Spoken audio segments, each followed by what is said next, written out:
everyone, mga kalangga. Good morning po. So, as for today, ayan, kinakaya natin. So, kakauwi ko lang po mga kalangga. Galing po kami ng, yung clinic ba yun? Yung paturukan po sa nakagat. At mag-aasikaso na po ako at may pasok po kami. Magpa-plancha po ako ng uniform. At si Ate Gems po ay sobrang busy. Pairam ako ng Mama Lola. Na iyong nito, may hiwagang yan. Ayan, makikita po natin si Ate Gems ay sobrang napamahal din kay Mama Lola. Dahil sa ilang niyang pagdalaw-dalaw dito. Hello po, mga kalangga. Gumusta ka naman, Ate Gems? Ito. Yung nabalitaan mo yung tungkol kay Lola.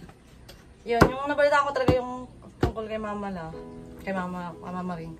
Sobrang nabigla ako. Talagang nashock ako na, anong nangyari sa kanya? Tapos naka-duty pa ako nun. Tapos gusto ko pumunta sa inyo sa hospital, pumunta doon para makita din si Mama Maring.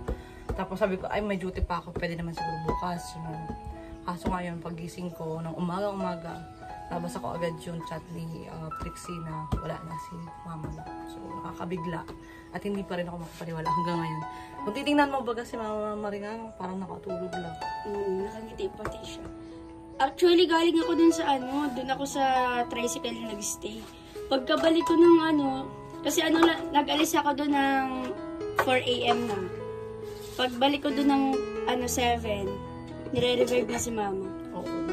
Sila lang kasi bumalik dun mga around 6 na. So yun, yung mapanood ko rin yung post, yung upload ni Langga, talagang hindi ko rin mapigilan yung iyak ko talaga. Kasi napamahal talaga ako kay Mama Maring dito na.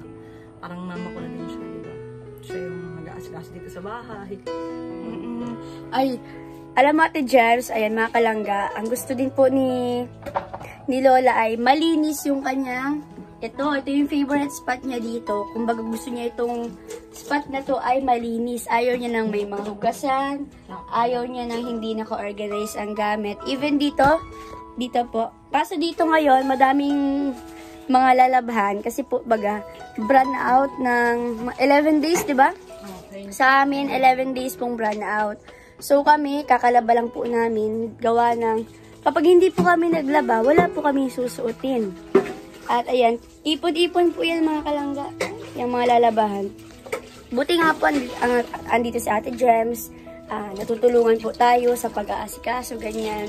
Even kami mga kalangga, yung mga project po namin, hindi po namin naasikaso tapos due date niya na sa Sunday.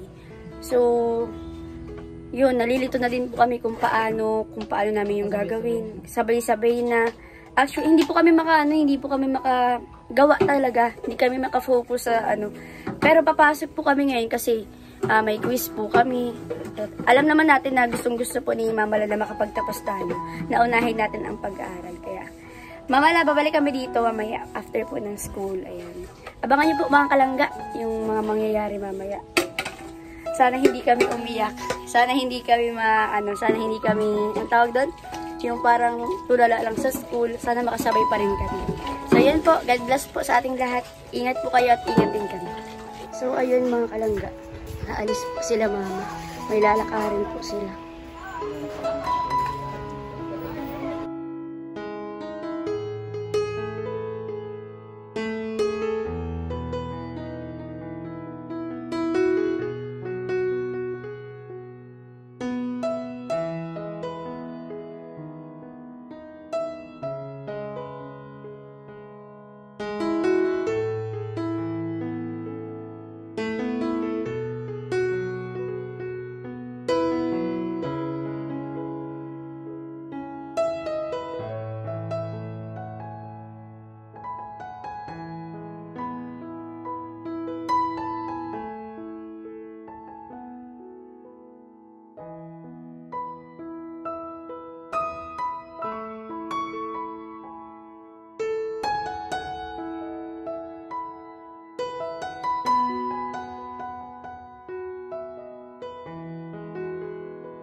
kapag 12! And baka lang gaalis sila at may asikasuhin sila. So, ayun mga kalangga. Tinawag tayo nilangga dahil yung pang-ulam. Ma, saan ko na ito dadalahin? Ikaw palagi ang nag-ano nito. So, naaalala ko. Kasi mga kalangga, kada tanghali, siya po yung nag-aasikaso ibibigay niya po kay Tito yung pang-ulam. Iyak ako. Kung baga nasanay. Sino naman ay nagbigay ko.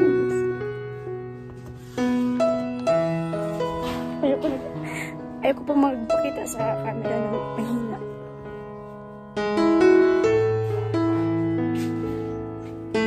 Iyak ko at nasanay.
So, ayun mga kalangga, tapos na po tayo mag-asikaso.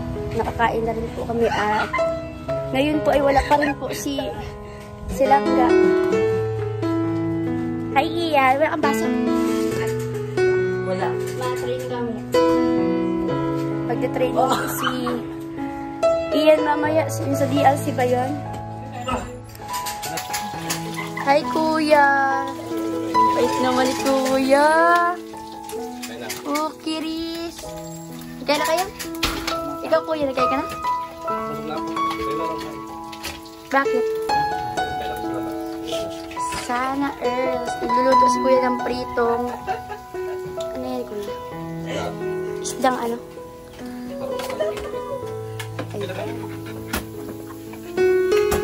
Mag-get ready with me kasi ako, guys.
So, ayun mga kalangga, wala pa rin po silang.